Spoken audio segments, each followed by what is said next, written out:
Did you notice the market had a meltdown yesterday? Well, the media certainly did. They were practically giddy about it. Trump's tariffs are tanking the markets. That's what they screamed, but they're not telling you exactly who's panicking and why the best news Americans have had in decades.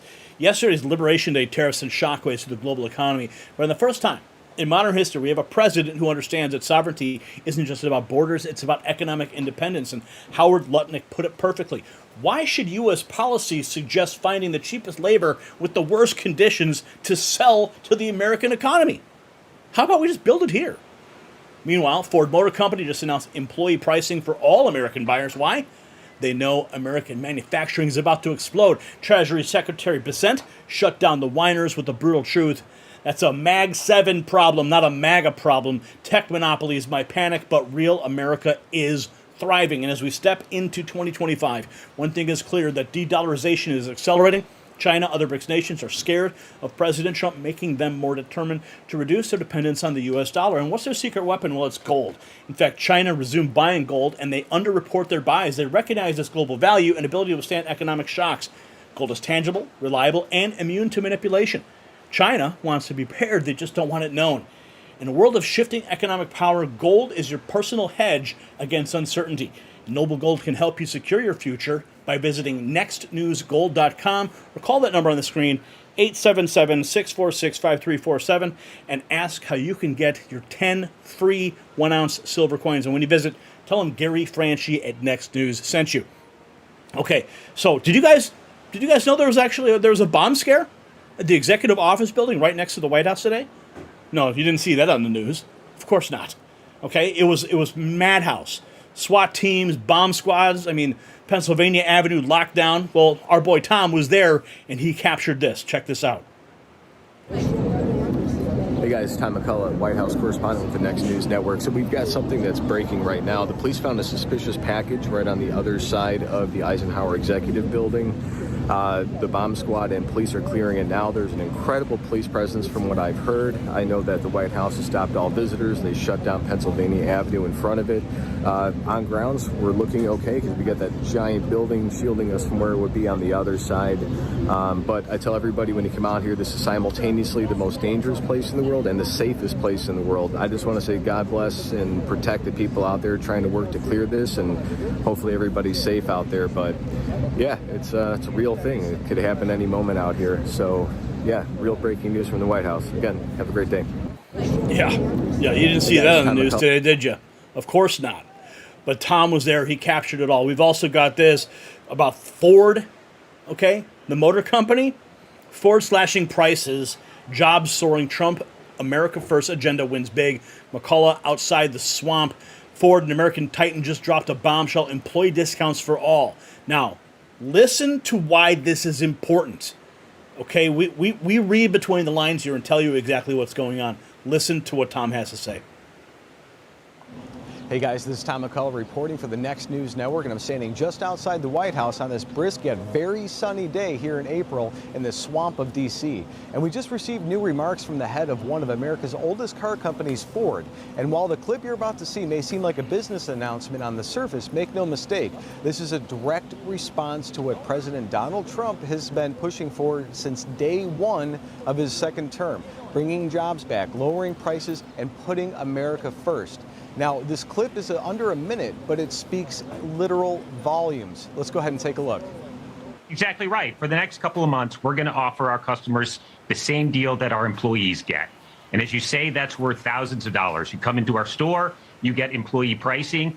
This is kind of to call a little bit of a timeout. We've heard some uncertainty from our customers, and we want them to be assured that Ford, the most American auto company, is going to do right by them, as are our dealers.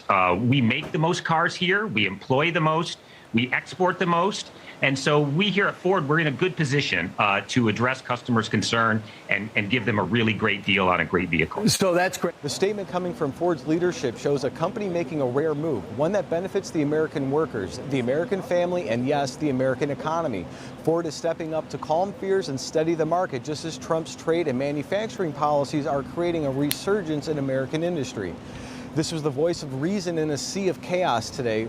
What you just heard is Ford, America's most iconic automaker, telling customers they're slashing prices and offering employees discounts across the board. Not for a week, not for a weekend sale, but for the next few months. And why is that? Because they're listening. They're seeing the uncertainty out there, and they know that under Joe Biden, American families were barely scraping by. Car prices soared, and foreign competitors had the upper hand. But now, with President Trump back in the Oval Office, companies like Ford are finally feeling the freedom to put Americans first again.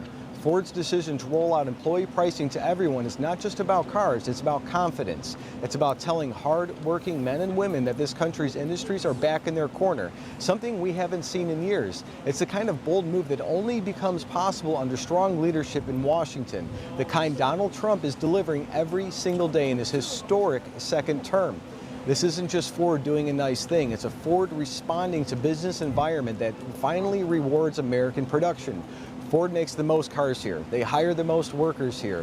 They export more cars and more American cars than any other company. And now they're leading the charge to make vehicles affordable again while sending a clear signal. America builds things again. And let's be real, this wouldn't be happening if Trump hadn't torn up the globalist trade deals, slashed regulations, and made it harder for companies to ship jobs overseas. And under Trump, the American industrial machine is roaring back to life, and companies like Ford are proudly climbing back into the driver's seat. So while the media will try to bury the story under a pile of distractions like they always do, don't let them be fake news, guys. What you just witnessed is the ripple effect of America First policies hitting the real world right where it matters, in your wallet. That's what leadership looks like. This is what happens when America stops apologizing and starts producing. Again, I'm Tom McCullough, reporting outside the White House, your White House correspondent for Next News Network. God bless. Tom on the scene right there, bringing you the news that, the real news, okay? Giving you the story behind the story. Now, here we have more. This is from General Motors winning. General Motors is now going to expand truck production in Indiana, increasing overtime hours and hiring more workers. General Motors. So it's not just Ford, baby. General Motors jumping on the bandwagon, too. Employees. We were waiting to confirm this directly with General Motors, and now we have.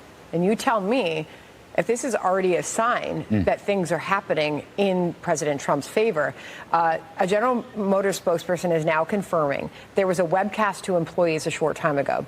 GM will be making operational adjustments at its Fort Wayne assembly, including hiring temporary employees to support current manufacturing and business needs.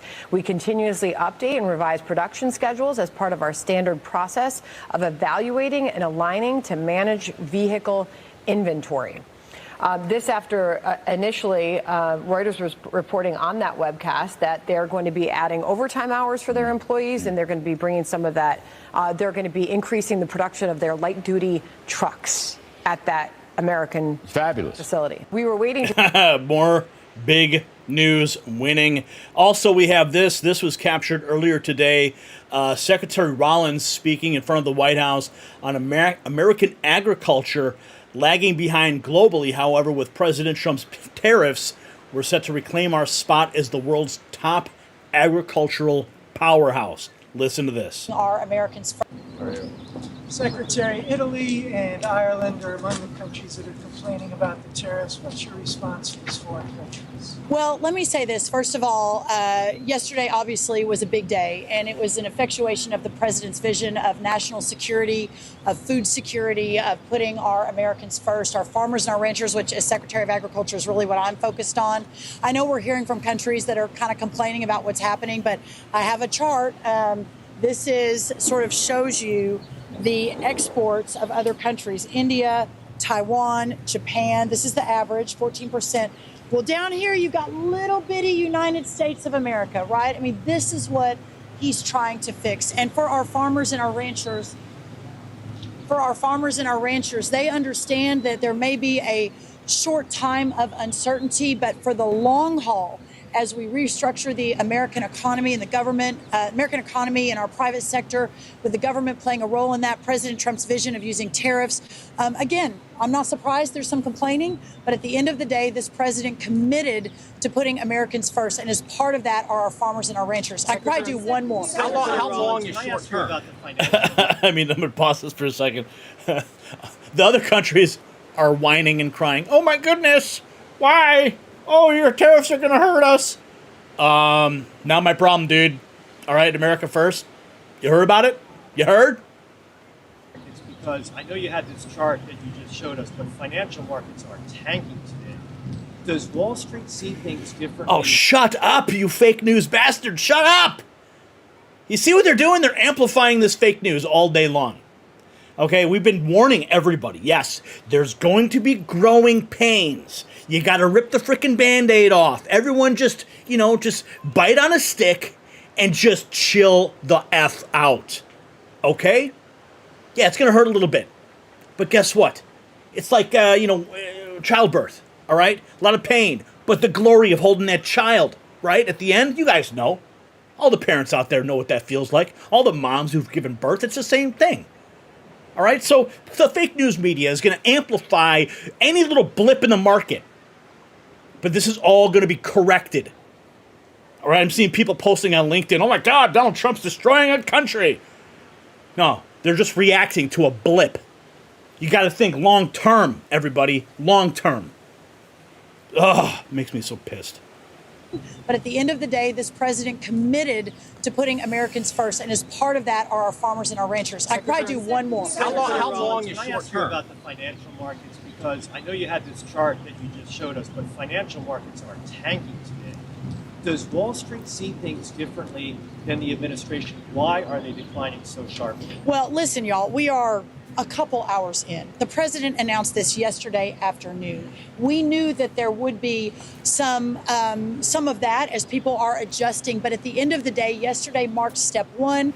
This will be a short time of uncertainty, and then we'll move back to the prosperity that this president has envisioned, that he is so bold and so willing to fight for. And I couldn't be more proud and stand next to him.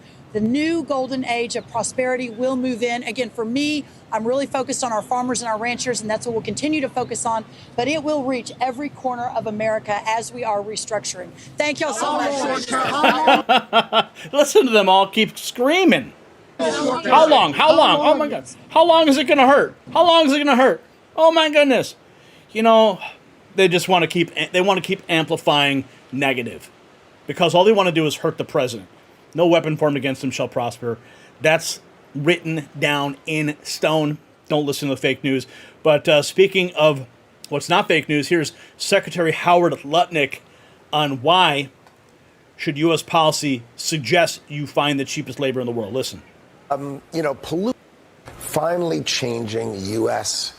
policy to protect American workers is what Donald Trump is all about. So what you're going to see is factories going to be built here. Why should U.S. policy basically suggest that you can find the cheapest labor in the world with the worst labor conditions in the whole wide world, the worst pollution, right? No environmental rules at all. Let's go build there because it's really cheap and we'll sell it to the great American economy. How about we build it here? We use robotics here. It's cheaper than cheap labor overseas. You're going to see something completely different. You're going to see the greatest economy in the world. The Renaissance will be the greatest factories in the world.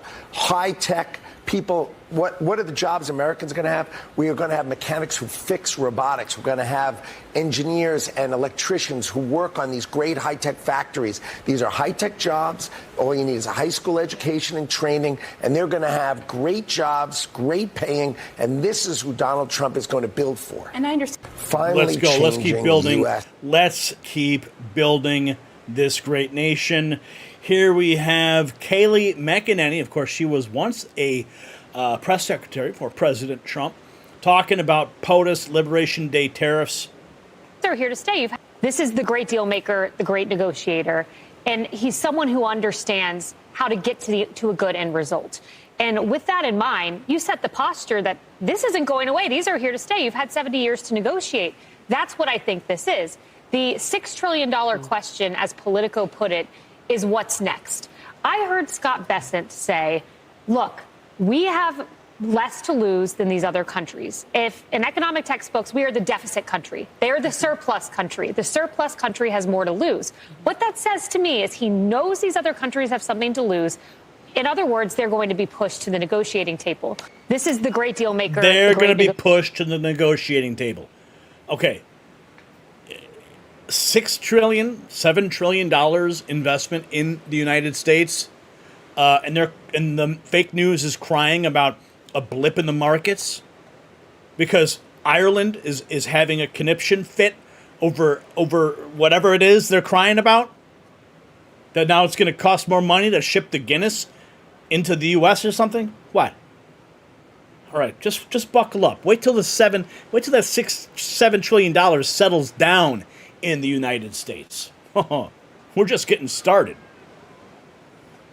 Let's keep going.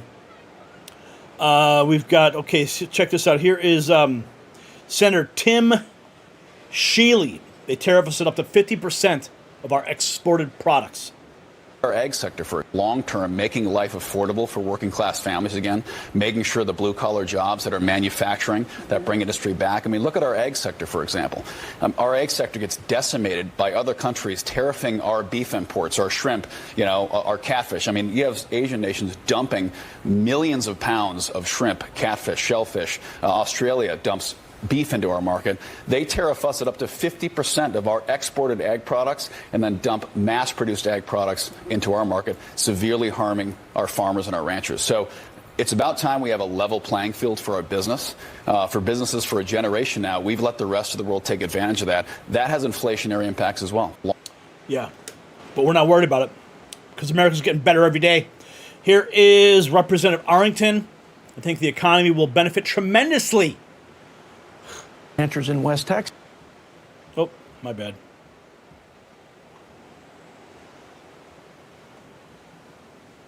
President. I think the economy will benefit tremendously, as will, again, workers, manufacturers, and my farmers and ranchers in West Texas, who, by the way, support this president on this trade battle. They want their grandkids to be able to farm and not be put out of business by subsidized producers in China, for example. So they saw him support them in their time of need when there was pain on the front end through market facilitation payments. So I think taking some of that revenue from tariffs and plowing them in for tariff relief, I think is a wise move to keep them in the game so the president can bring to heel China and everybody else so that we can get to a level playing field. Bring them to heel, level the playing field. Here's another clip. How can you be a sovereign nation if you rely on your greatest adversary for pharmaceuticals? Are the very people. I think these tariffs are incredible. They do so much for this country. First of all, there's the issue of national security.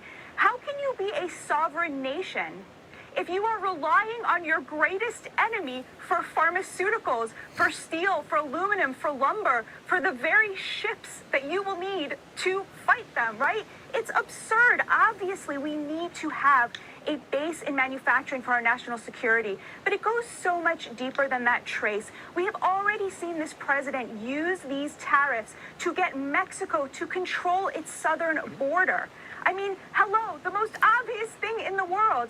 We got them to stop allowing the free flow of fentanyl into this country, which murders 100,000 Americans every year. But most importantly, Trace, this president is waging class warfare on behalf of the American working class.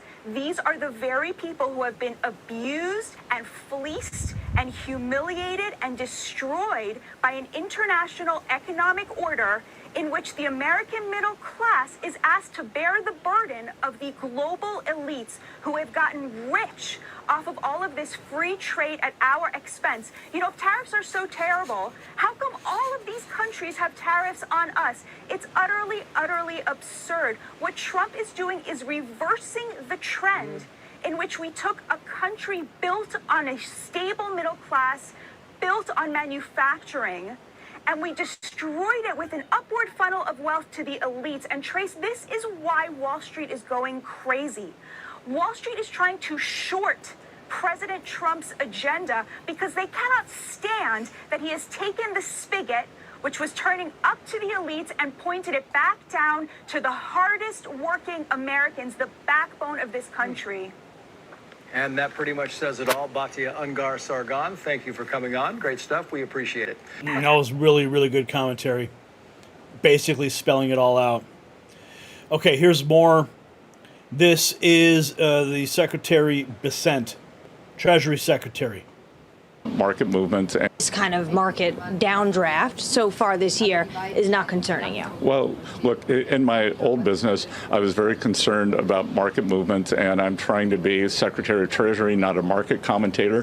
What I would point out is that especially the NASDAQ peaked on Deep Seek Day. So that's a Mag 7 problem, not a MAGA problem. Okay, so this kind of market downdraft so far this year. It's a Mag 7 problem, not a MAGA problem. Here we have Trump White House officials, George Beasley posting, caught countries like China cheating tariffs by producing in third-party countries. Oh, they caught them cold. Send a bunch of parts down to Vietnam. You said something interesting. Some countries will try to get around the tariffs by shipping their product through another country. They store it there for a couple months, and then it all becomes the sale of another country. Can you talk through how that works? Sure. Well, we're stopping that. We don't want a situation where China, for example, might just send a bunch of parts down to Vietnam. Vietnam, puts them together in a light assembly and sends it over and says this is a product of Vietnam. At this point, we will have the kinds of tariffs we need and a broad-based tariff to stop that kind of behavior. And of course, we're going to be very, very focused on enforcement to make sure nobody does that kind of thing. And the media uses the word tariff very broadly. What kind of tariffs are there, and how do they work? Oh, certainly. I mean, we have, for example, rice. Japan, in some instances, will put a 700% tariff on rice. So if the United States wants to export rice to Japan, where they eat a lot of rice, Japan will charge a 700% rate on that rice. It's incredible, right? Ours is much lower. Apples in the United States, if you want to import apples into the United States, it's duty-free. It's a 0% tariff. But if we're going to go to India, it's about 50%. If you want to go to Turkey and send American apples to Turkey, it's a 60% tariff. And so it prevents it. But that's not even the worst part. The worst part are the non-tariff barriers where they use fake science or fake standards or other barriers to keep out our things. You said something interesting. Yeah, so there's still a lot of barriers that have to be overcome. And but this is only the beginning. The fake news is going to cry at every single market blip. But remember, these are just the birth pangs, okay? It's just the beginning, because soon that glorious child of the new American economy will be in our hands, and it's going to look beautiful. So the truth is, it's not just policy. It's economic warfare, and America's finally fighting back. The Trump administration caught China using Vietnam and Cambodia to dodge our tariffs. And as of today, that loophole is locked. They thought they could cheat their way into our markets forever. Well, they were wrong. So what we're witnessing isn't just a trade adjustment. It's the reclamation of American economic sovereignty. Our factories will roar back to life. Our workers will see rising wages. Our communities will rebuild what globalism destroyed. In China, they'll learn what happens when you cheat America. So ask yourself this question. Why were our previous leaders so willing to sell out American workers for decades? Okay, who is getting rich while our factories close? And why was the media so desperate to protect a system that hollowed out our middle class? I want to hear your answers in the comment section. And get your Next News hat or shirt and show your support for real news at shop.nextnewsnetwork.com.